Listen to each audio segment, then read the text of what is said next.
Picture this. The sun has just cracked the horizon, and you're forced to run. It's not on a track, but over 20 miles of thorny, rugged terrain, and you're doing it barefoot. This isn't some special forces test. It's your daily warm-up, and that's just the beginning. This was the brutal reality forged by one of history's most brilliant and terrifying military minds, Shaka, king of the Zulus. In the early 19th century, he transformed a small clan into the most dominant power in southern Africa. And he didn't do it with diplomacy.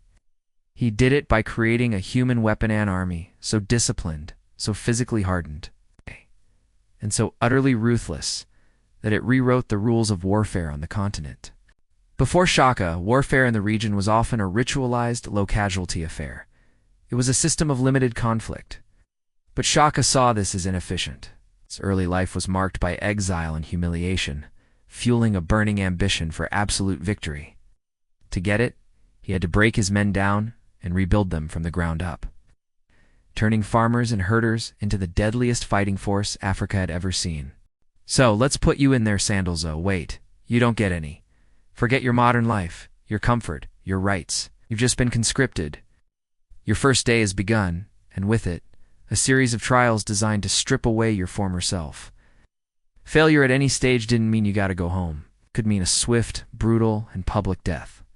Welcome to the gauntlet. The first thing taken from you is your protection from the ground. An order is given. Discard your sandals. To Shaka, sandals were a sign of weakness, an impediment to speed. Your feet, soft and pampered, are now bare. And then you run. This isn't a jog in the park. You're sent into the South African veldt, a beautiful but hostile landscape. The path is a nightmare of jagged rocks and needle-like acacia thorns. The initial shock is overwhelming. Every step is agony. You see veteran warriors moving around you, their feet scarred into thick, leathery pads, their strides effortless. They don't run on the terrain. They conquer it. You, however, are stumbling and bleeding. The instinct is to slow down, but you can't. The pace is relentless. Overseers are behind you, a menacing reminder that falling behind invites a beating or worse. Weakness is culled from the herd, and right now, you're the weakest. This run isn't a one-time thing. It's a daily ritual. Zulu armies were expected to cover over 20 miles, about 32 kilometers a day, and still be ready to fight.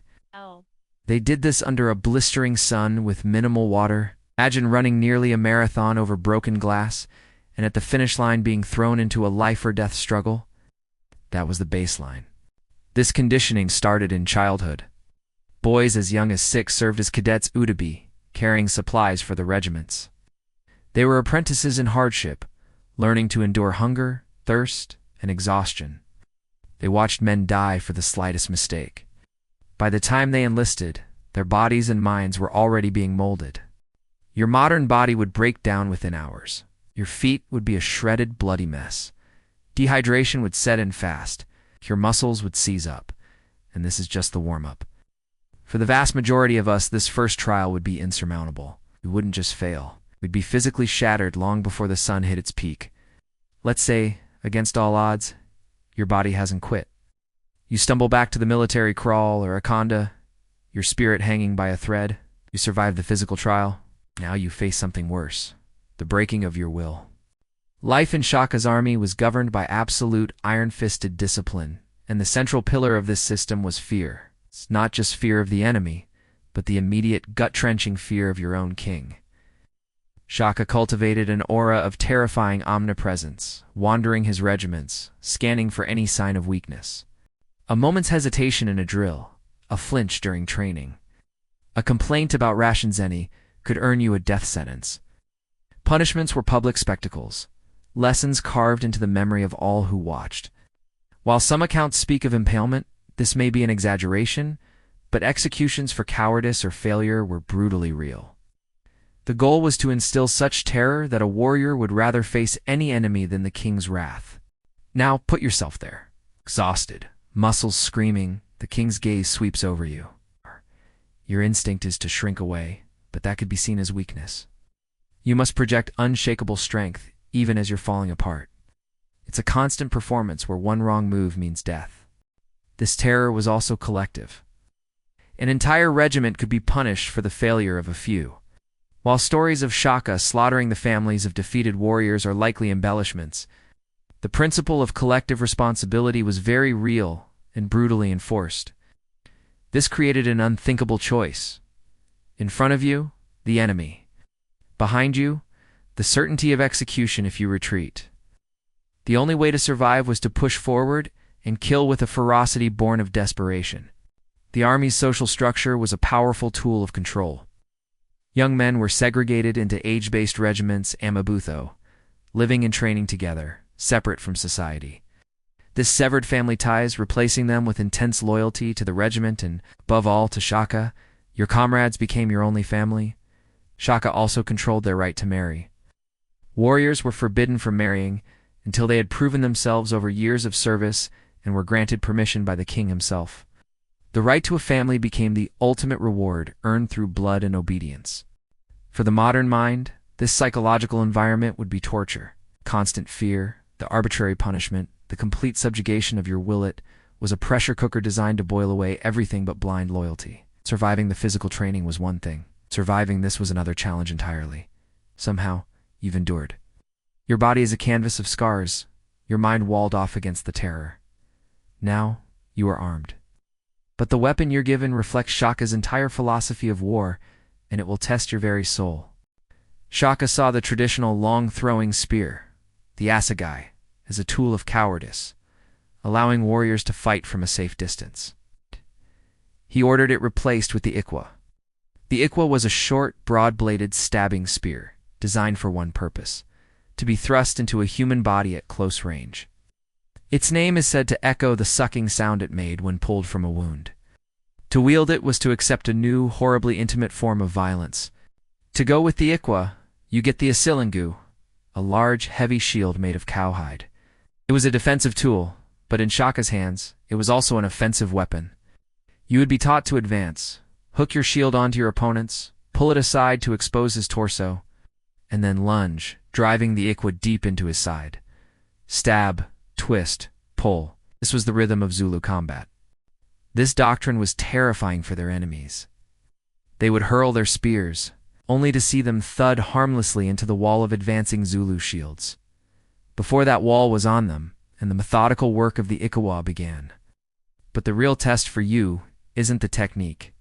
It's the psychological leap required. You must unlearn the instinct that tells you to keep your distance. You must seek the crush of bodies, the spray of blood, the scream of a man you've just disemboweled. And there was no room for mercy. Shaka's rule was total war, which meant total annihilation. Enemy combatants were to be killed, not taken prisoner. This was cold strategy. A dead enemy was no longer a threat. After a battle, the Zulu army would sweep through conquered lands, seizing cattle and grain and absorbing women and children into the kingdom. You are now being asked not just to kill, but to participate in systematic slaughter. A warrior's first kill was a rite of passage, a prerequisite for earning the right to marry. Could you do it? Could you hook your shield, open your opponent, and drive that blade home, again and again, knowing that surrender was not an option for them, and mercy was not an option for you? This is the point where survival means becoming a killer in the most brutal sense imaginable, a transformation that would likely destroy what we recognize as ourselves. You've passed the trials of body, mind, and soul. You are a weapon. Now you take your place in the great engine of destruction, the Impondo Zonkomo, or Buffalo Horns Formation. From a distance, it looked like a living creature. You are a single cell inside its body. The formation had 3 parts. The center was the Isifuba, or the chest, made of the most experienced regiments. Their job was to meet the enemy head-on and pin them in place. If you're a veteran, this is your spot, the ground vibrating with the rhythmic stomp of thousands of bare feet. Flanking the chest were the Izimpondo, the horns made of the youngest, fastest warriors. As the chest engaged, the horns would sprint out to the sides, silent and deadly, to encircle the enemy and cut off all retreat. This is likely your position as a new recruit. Your heart pounds from fear and exertion. You can hear the clash of arms as the chest makes contact, but you can't stop. You must keep running to close the trap. Behind it all, in reserve, was the Athene, or the loins. These were seasoned veterans held back to reinforce a struggling section or deliver the final, crushing blow to the trapped enemy. From your spot inside a horn, you complete the flanking maneuver. The trap is sprung. The enemy is swallowed whole. Now the circle tightens. It's no longer a battle. It's a mass execution. Space is so tight you can barely move. The ground becomes slick with blood. You are no longer an individual. You are an extension of the formation, and the formation is an extension of Shaka's will. To break from it is to die. For an enemy, seeing the horns close in was to know your end had come. For a modern person placed within it, the sensory overload, claustrophobia, and overwhelming violence would be paralyzing. You are a cog in a perfectly designed killing machine. This final trial isn't about your strength or will. It's about your complete assimilation into a system of annihilation. So could you have survived a single day? Let's be honest. The answer's no. Your day would have likely ended long before you saw a battlefield. Your soft feet would have been shredded on the thorns and rocks within the first mile. Incapacitated, you'd be pointed out as weak and likely clubbed to death. Or maybe you survived the run.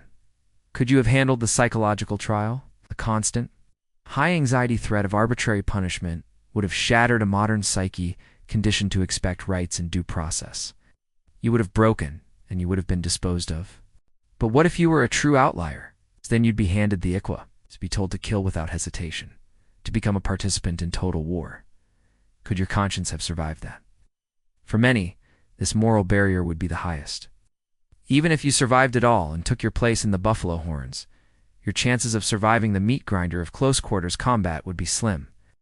Many brave, hardened Zulu warriors died in these clashes. What chance would a novice truly have?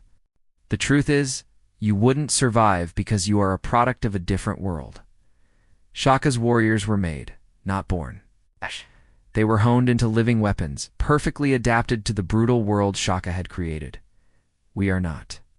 The military machine Shaka built was terrifyingly effective. In just over a decade, he transformed southern Africa in a period of unprecedented chaos known as the Mafikon, or the Crushing. He built a vast empire on fear, discipline, and tactical brilliance. His methods were the pinnacle of Iron Age warfare. His system was so effective that it took the British Empire, with its rifles and cannons, to finally defeat it decades after his death. Even then, at the Battle of Isandlwana, Zulu regiments inflicted one of the most humiliating defeats in British colonial history, a testament to the enduring power of Shaka's creation. Shaka Zulu was a military genius and a tyrant who unleashed unimaginable suffering. He created a society dedicated to war, where a man's worth was measured by his capacity for violence. To survive in his army wasn't just to be strong. It was to be remade in his image. It required a toughness of body, mind, and soul that is, for us today, almost impossible to comprehend. And that is why you and I, and almost anyone alive today, would never have survived that first grueling day.